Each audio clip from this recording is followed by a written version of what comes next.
दोस्तों, अगर आज के मैच में आपको सूर्य कुमार यादव की बैटिंग पसंद आई हो तो इस वीडियो को एक लाइक जरूर कर देना।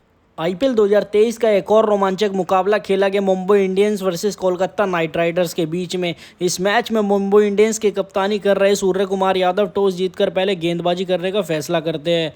वहीं कोलकाता नाइट राइडर्स के कप्तान नीतीश राणा को इस मैच में पहले बल्लेबाजी करने की चुनौती मिलती है।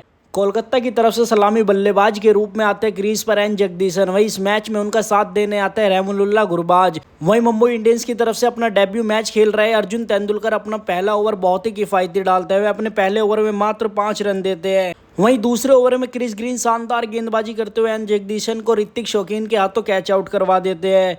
वह इस मैच में अपना खाता भी खोलने में नाकाम रहते हैं। पारी का तीसरा ओवर डालने आए अर्जुन तेंदुलकर की 5वीं गेंद पर वेंकटेश अय्यर शानदार चौका लगाते हैं। वहीं अगली गेंद पर एक शानदार लंबा छक्का लगाने में कामयाब रहते हैं। चौथा ओवर डालने आए पारी का क्रिस ग्रीन की गेंदबाजी पर वेंकटेश अय्यर फिर से एक छक्का लगाने में कामयाब रहते हैं। वहीं इसी ओवर की चौथी गेंद पर वह शानदार शॉट खेलते हुए एक चौका भी लगा देते हैं।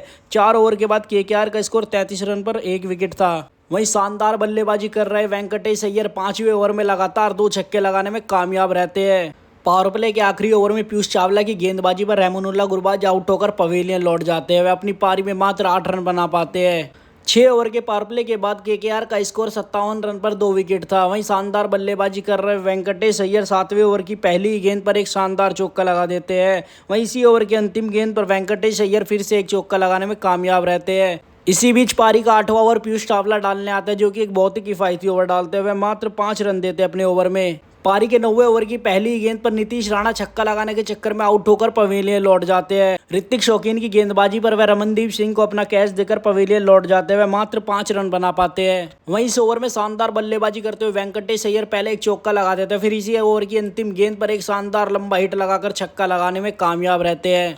पारी के 10वें ओवर में पीयूष चावला फिर से एक बार शानदार गेंदबाजी करते हुए मात्र 6 रन देते हैं। 10 ओवर के बाद कोलकाता का स्कोर 90 रन पर 3 विकेट था। वहीं शानदार लय में बल्लेबाजी कर रहे वेंकटेश अय्यर 11वें ओवर में 2 लगातार छक्के लगा देते हैं। 12वें ओवर में वेंकटेश अय्यर शानदार बल्लेबाजी करते हुए एक और गगनचुंबी छक्का जड़ देते हैं। वहीं इसी ओवर की चौथी गेंद पर शार्दुल ठाकुर भी एक चौका लगा देते हैं। केकेआर का स्कोर 12 ओवर के बाद 117 रन था। 13वें ओवर में ऋतिक शौकीन एक बार फिर से शानदार गेंदबाजी करते हुए शार्दुल ठाकुर का विकेट चटका देते हैं। शार्दुल ठाकुर अपनी पारी में 11 गेंदों में मात्र 13 रन बना पाते हैं। केकेआर की पारी के 14वें ओवर में वेंकटेश अय्यर एक बार फिर से शानदार छक्का लगाने में कामयाब रहते हैं। इसी बीच मुंबई के लिए ऋतिक शौकीन एक किफायती ओवर डालते हुए अपने ओवर में मात्र 5 रन देते हैं और पारी के 16वें ओवर में रिंकू सिंह एक शानदार चौका लगाते हैं। वहीं पारी के 17वें ओवर में वेंकटेश अय्यर सिंगल लेकर अपने 100 रन पूरे कर लेते हैं। वह ताबड़तोड़ तरीके से बल्लेबाजी कर रहे थे। वेंकटेश अय्यर ताबड़तोड़ तरीके से 49 गेंदों में शतक पूरा कर लेते हैं। केकेआर के लिए किसी भी खिलाड़ी ने 15 साल बाद ये शतक लगाया। इससे पहले ब्रेंडन मैकलम ने एक काम करा था 2008 में।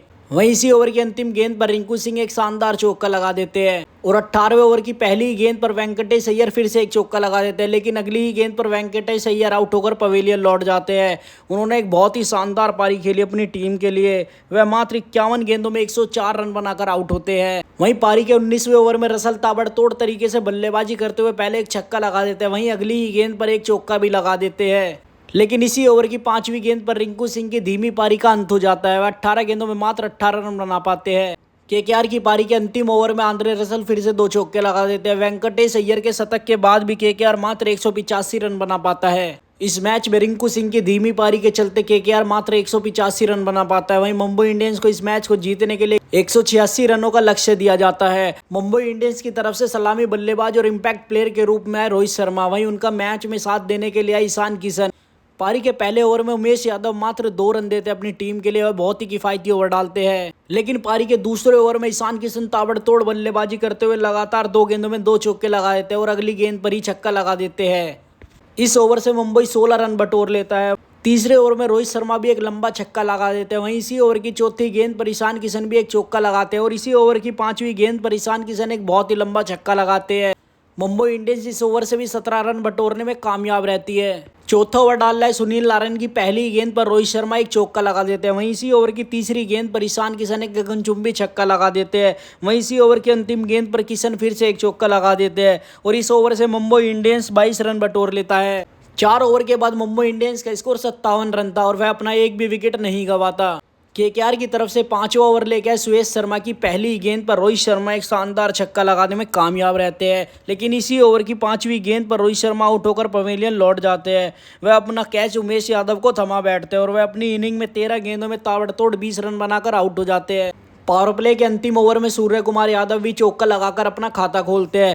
6 ओवर के बाद मुंबई इंडियंस का स्कोर 72 रन पर 1 विकेट था और 7वें ओवर में ईशान किशन फिर से एक शानदार चौका लगाकर अपनी हाफ सेंचुरी पूरी कर लेते हैं। ईशान किशन इस मैच में बहुत ही शानदार बल्लेबाजी कर रहे थे। वहीं पारी के 8वें ओवर की दूसरी ही गेंद पर ईशान किशन फिर से एक बहुत ही लंबा छक्का लगाने में कामयाब रहते हैं, लेकिन इसी ओवर की तीसरी गेंद पर वरुण चक्रवर्ती ईशान किशन का विकेट चटका देते हैं। लेकिन जाने से पहले ईशान किशन अपना काम कर चुके थे। वह 25 गेंद में ताबड़तोड़ 58 रन बनाकर आउट होते हैं। 9वें ओवर की पहली गेंद पर तिलक वर्मा भी एक चौका लगा देते हैं। वहीं इसी ओवर की अंतिम गेंद पर सूर्य कुमार यादव भी एक चौका लगा देते हैं। 10वें ओवर में तिलक वर्मा सुनील नारायण की गेंदबाजी पर एक आकाशीय छक्का लगा देते हैं। 10 ओवर के बाद मुंबई इंडियंस का स्कोर 102 रन बन चुका था और 11वें ओवर में सूर्य कुमार यादव ताबड़तोड़ बल्लेबाजी करते हुए बैक टू बैक 2 छक्के लगा देते हैं। वह इस मैच में गजब की फॉर्म में थे। इस मैच से पहले तक सूर्य कुमार यादव का बल्ला बहुत ही शांत था, लेकिन इस मैच में वे शानदार बल्लेबाजी कर रहे थे और 12वें ओवर में तिलक वर्मा फिर से एक चौका लगा देते हैं।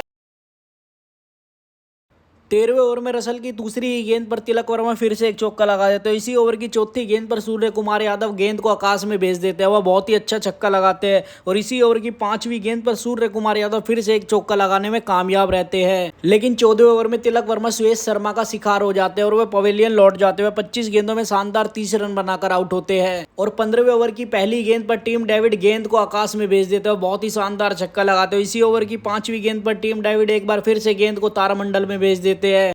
15 ओवर के बाद मुंबई इंडियंस 163 रन बना चुकी थी 3 विकेट के नुकसान पर और मुंबई ये मैच जीतने के बेहद करीब आ चुकी थी। वहीं 16वें ओवर में सूर्य कुमार यादव फिर से शानदार बल्लेबाजी करते हुए एक और चौका लगा देते हैं। इस मैच में सूर्य कुमार यादव के बल्ले से शानदार रन देखने को मिले। वह इस मैच में पूरी तरह से फॉर्म में दिख रहे थे और केकेआर की तरफ से 17वां ओवर डाल रहा है शार्दुल ठाकुर की पहली गेंद पर सूर्य कुमार यादव एक शानदार चौका लगा देते हैं, लेकिन इसी ओवर की तीसरी गेंद पर सूर्य कुमार यादव आउट होकर पवेलियन लौट जाते हैं।